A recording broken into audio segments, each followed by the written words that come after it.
नमस्कार दोस्तों।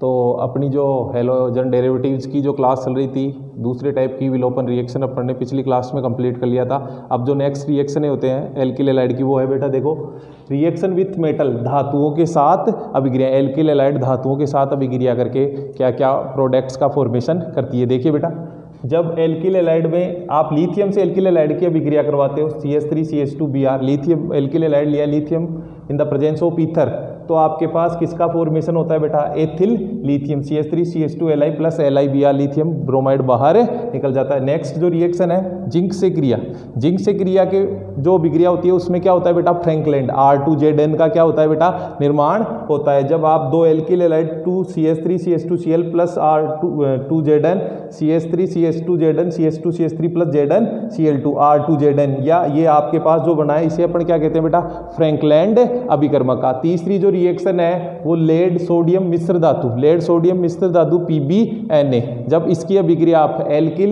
हैलाइड की अभिक्रिया लेड सोडियम मिश्र धातु से करवाते हैं, तो आपके पास टेट्रा इथाइल या टेट्रा मिथाइल लेड का क्या होता है, tetra ethyl lead TeL, tetra ethyl lead का निर्माण होता है। ये जो होता है ये क्या होता है बेटा, अपस्फोटनकारी के रूप में काम आता है, इसलिए इसको किस में मिलाया जाता है बेटा, पेट्रोलों में मिलाया जाता है। ये अपस्फोटनकारी नोकिक एजेंट के रूप में आप ये काम में आता है। नेक्स्ट जो रिएक्शन है ये इंपॉर्टेंट है, टेट्रा इथाइल लेड काम में आता है कि इसका यूजेज पूछ लेता है, इससे क्या बनेगा ये भी पूछ लेता है, कैसे इसका निर्माण होता है, और तो इसका आप एक स्क्रीनशॉट ले लीजिए बेटा, ये इंपॉर्टेंट है। इसकी क्या किस काम में आता है, इसको अपस्फोटन रोधी के रूप में, अपस्फोटनकारी या अपस्फोटन रोधी के रूप में काम में आता है। नेक्स्ट जो आपके पास इसकी रिएक्शन है वो है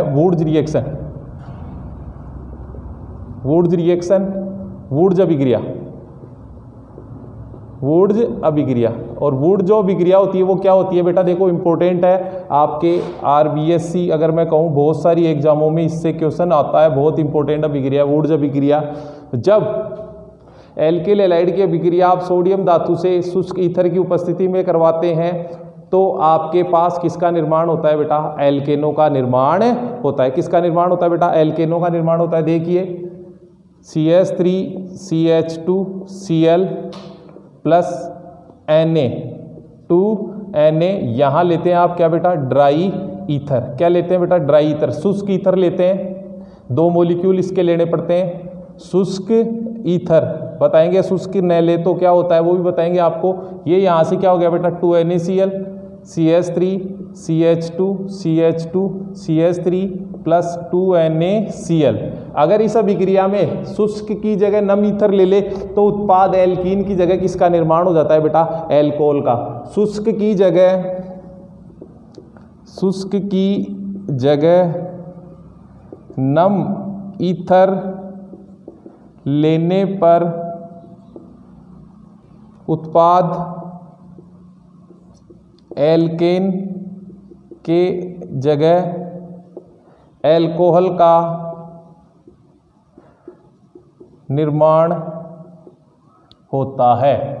एल्कोहल का क्या होता है बेटा, एल्केन की जगह किसका निर्माण हो जाता है बेटा, एल्कोहल का निर्माण हो जाता है। इसलिए किसका लेते हैं, शुष्क ईथर। इस अभिक्रिया द्वारा आप सिमेट्रिक और अनसिमेट्रिक दोनों प्रकार की एल्केन बना सकते हो, लेकिन सिमेट्रिक एल्केन बनाना क्या होता है बेटा, आसान होता है। तो देखिए बेटा, सिमेट्रिक बनाया, अनसिमेट्रिक CH3CH2Cl प्लस 2NaCH3Cl।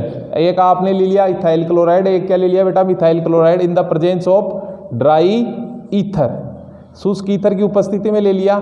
तो आपके पास क्या हो गया बेटा, ये देखो बेटा, यहाँ से अगर अपन बात करते हैं 2NaCl बाहर निकला और आपके पास क्या हो गया,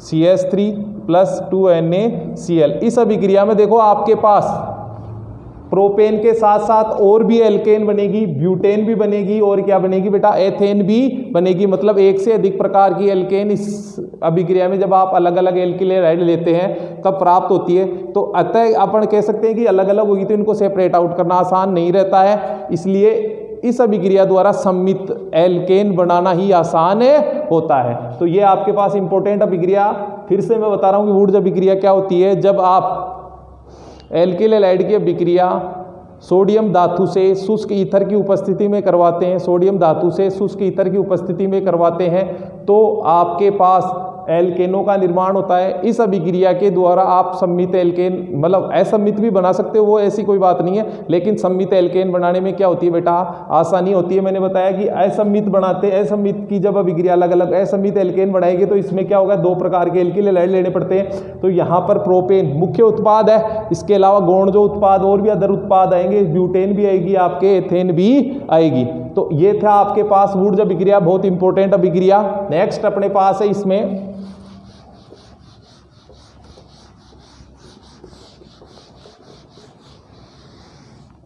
ग्रिग्नार्ड अभिकर्मक का निर्माण। नेक्स्ट जो है आपके पास ई, ग्रिग्नार्ड रिएजेंट, ग्रिग्नार्ड अभिकर्मक बहुत इंपॉर्टेंट है। ग्रिग्नार्ड अभिकर्मक, आपके ग्रिग्नार्ड अभिकर्मक का निर्माण।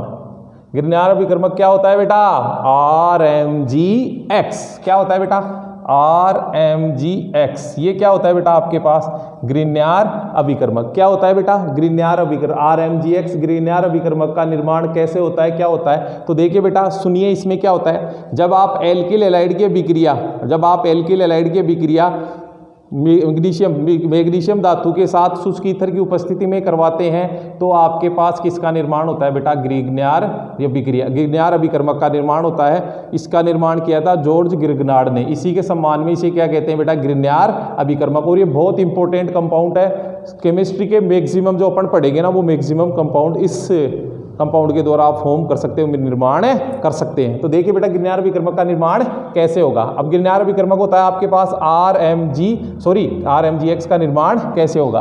तो RMgX का निर्माण देखो बेटा, आपके पास RX एल्किल हैलाइड है। अब X क्या हो सकता है, यहाँ पे क्लोरीन, ब्रोमीन और आयोडीन, मेनली ब्रोमीन और आयोडीन का ज़्यादा उपयोग करते हैं। तो देखो बेटा RMgX में ये इसकी रिएक्शन करवाते हैं मैग्नीशियम धातु से, धातु फिक्स रहती है मैग्नीशियम, और यहाँ पर क्या होता है, ड्राई ईथर, वही शुष्क ईथर लेते हैं, शुष्क ईथर अपन ने लिया।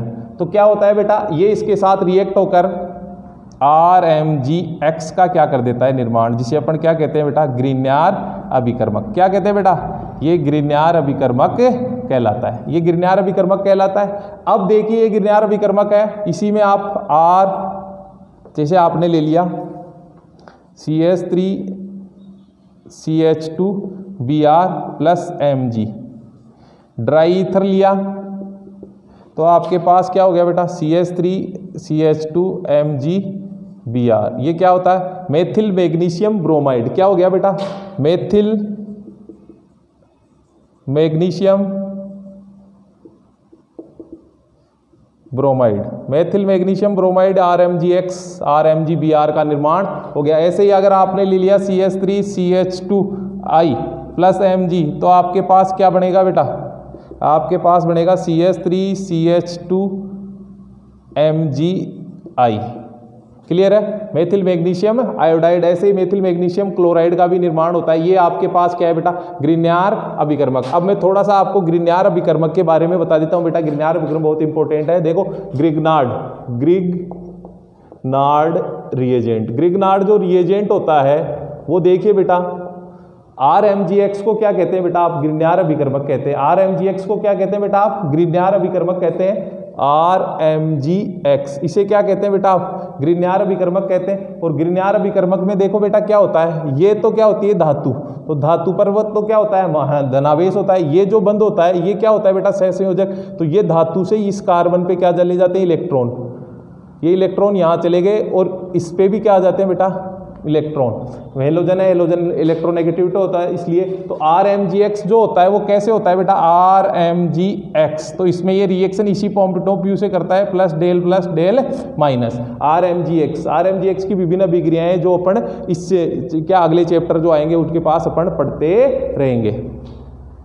अब देखिए अपने पास एल्किल हैलाइड की लास्ट केमिकल रिएक्शन है अपचेन। एल्किल हैलाइड की लास्ट केमिकल रिएक्शन है बेटा अपचेन, कि एल्किल हैलाइडों को जब अपचेन करवाते हैं तो क्या होता है, जब एल्किल हैलाइडों को अपचेन करवाते हैं तो आपके पास क्या होता है बेटा, एल्केनों का निर्माण होता है। और अपचेन का सीधा सा सीधा अर्थ देखो मैं समझाऊं बेटा, कि बंध को तोड़ना है और हाइड्रोजन जोड़ना है। अपचेन का मतलब मैक्सिमम केसेज में आपको ये मिलेगा कि हाइड्रोजन, किसी भी कंपाउंड में अगर अपन हाइड्रोजन जोड़ रहे हैं इसका मतलब उसका क्या कर रहे हैं अपन, अपचयन कर रहे हैं। तो देखिए बेटा आपके पास RX एल्किल हैलाइड है, इसका अपचयन करवा दिया मैंने किसके साथ बेटा, जिंक और HCl, जिंक और HCl। ये आपके क्या है बेटा, अपचायक अभिकर्मक है। इसके अलावा लिथियम एल्यूमिनियम हाइड्रोक्साइड भी अपचायक अभिकर्मक है। सोडियम और एथेनॉल ये भी अपचायक अभिकर्मक है।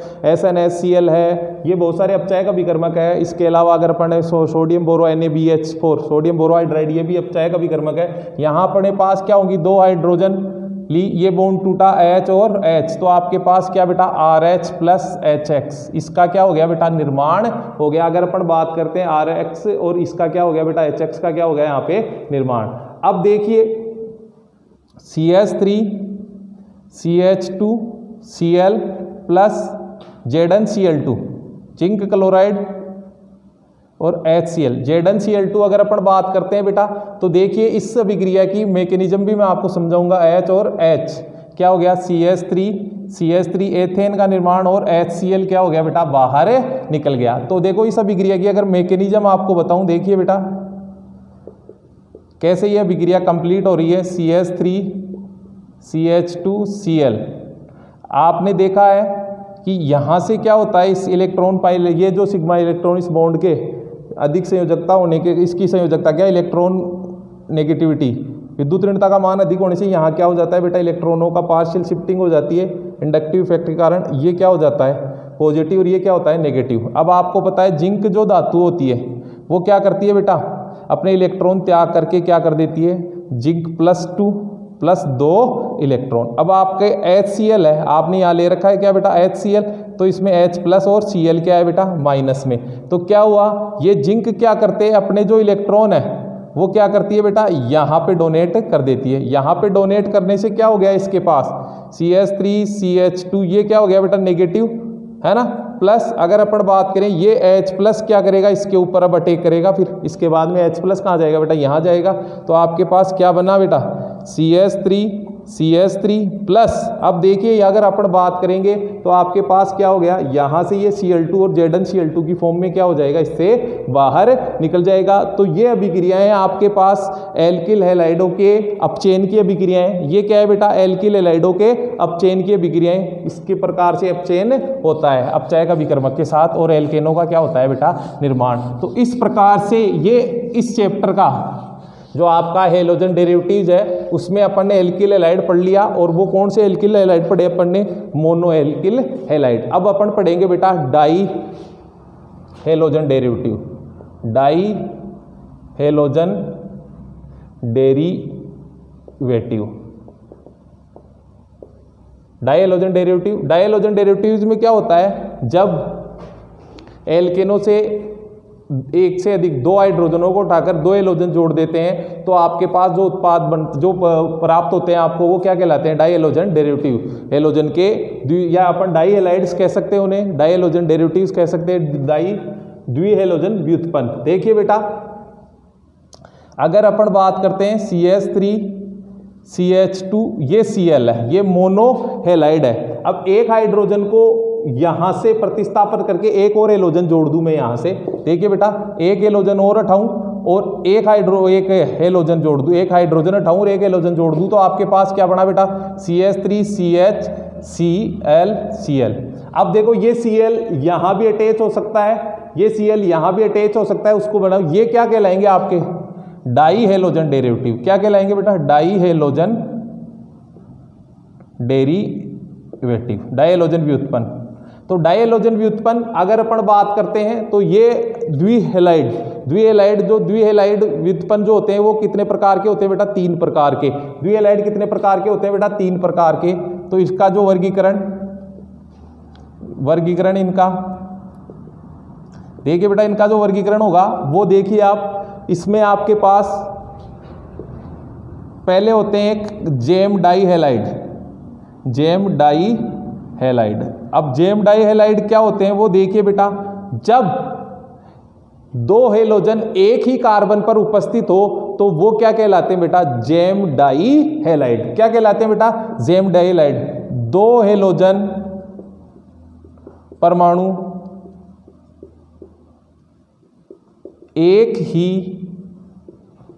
कार्बन पर उपस्थित हों, जब दो हेलोजन परमाणु एक ही कार्बन पर उपस्थित हो, तो देखिए बेटा दो हेलोजन परमाणु एक ही कार्बन पर उपस्थित होंगे, तो देखिए CH3CHCl 1,1 डाइक्लोरोएथेन 1,1 डाइक्लोरोएथेन।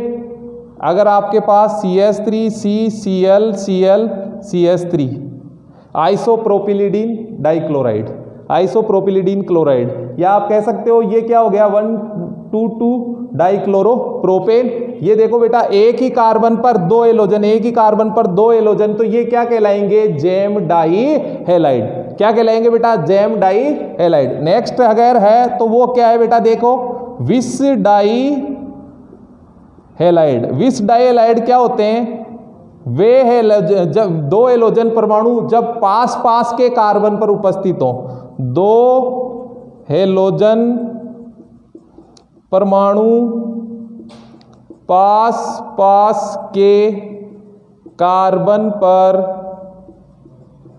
उपस्थित हो, पास पास के कार्बन पर क्या हो उपस्थित हो। जब दो हेलोजन परमाणु पास पास के कार्बन पर क्या होंगे बेटा उपस्थित होंगे, तो देखिए CH2CH2ClCl ethylidene chloride, ethylene chloride, ethylene chloride. अगर अपन बात करते हैं एथिलीन, ये एथिलीडीन तो ये एथिलीन क्लोराइड पास पास के कार्बन पर 1,2 डाइक्लोरोएथेन, ये क्या है बेटा विस डाइहैलाइड। क्या है इसे विसिनल डाइहैलाइड है विस डाइहैलाइड। ये क्या आता है जेम डाइहैलाइड, जेम डाइहैलाइड, जेम डाइहैलाइड।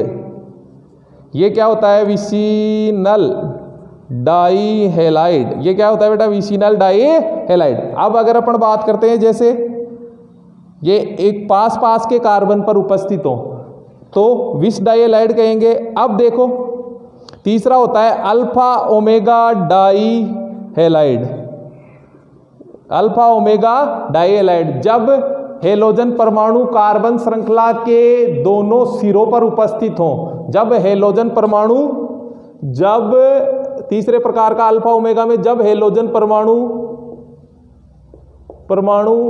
कार्बन श्रृंखला के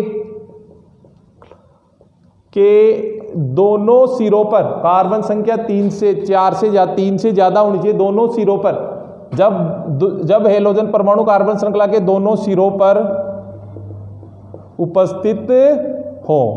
देखिए बेटा CH2CH2CH2CH2Cl और ये Cl, तो ये आपके दोनों कार्बन श्रृंखलाओं के सिरों पर उपस्थित हैं, कोनों पर उपस्थित हैं। CH3CH2CH2CH2CH2CH2Br, ये क्या कह सकते हैं आप इसको Br।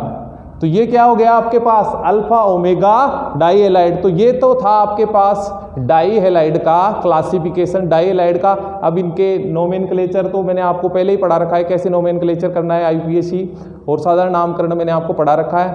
और इसके बाद में अब जो अपनी नेक्स्ट क्लास रहेगी उसमें अपन इनके GMP वगैरह और इनके केमिकल रिएक्शनों के बारे में पढ़ेंगे। तो दोस्तों जिन लोगों ने चैनल को सब्सक्राइब नहीं किया है वो चैनल को सब्सक्राइब करें और बेल आइकन दबाएं, और ज़्यादा से ज़्यादा चैनल को क्या करें बेटा शेयर करें। थैंक यू बेटा।